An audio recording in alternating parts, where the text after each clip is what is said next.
pinangunahan ng Ilocos Norte Police Provincial Office sa pamumuno ni Police Colonel Jomar Q. Labiano, ang Hepeng Sorbetero ng Ilocos Norte Police Provincial Office, ang iba't ibang aktibidad sa ilalim ng Oplan Matthew, Chapter 5, Verse 9, bilang pakikiisa sa paggunita ng ika-53 anibersaryo ng Deklarasyon ng Martial Law na ginanap sa Aurora Park, Lawag City.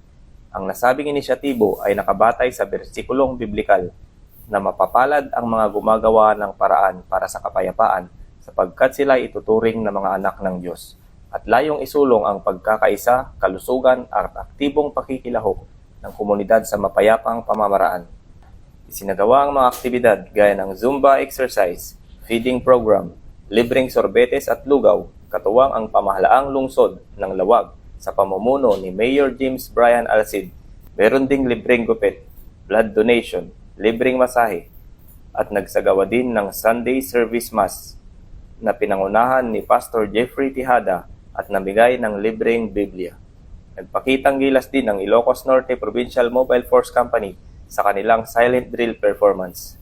At nagbigay aliw naman ng live band performance ang Ilocos Norte PPO, katuwang ang 4th Marine Brigade Band kasama ang iba pang ahensya ng gobyerno.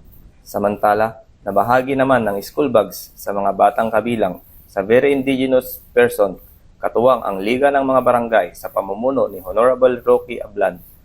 Nakiisa sa aktibidad ang iba't ibang sektor gaya ng pamahalaang panlalawigan ng Ilocos Norte at pamahalaang lungsod ng Lawag, Armed Forces of the Philippines, 4th Marine Brigade, Bureau of Fire Protection at Philippine Coast Guard, mga police stations ng Ilocos Norte, mga mag-aaral ng criminology mula sa Data Center College of the Philippines at Northwestern University, Force Multipliers at Peacekeepers Riders of Ilocos Norte, KK.Dot Ilocandia at VIP Kids. Upang tiyakin naman ang seguridad, nakahanda ang Civil Disturbance Management Contingents ng 101st Maneuver Company ng RMFB-1 kung sakaling magkaroon ng mga rally na magdudulot ng kaguluhan.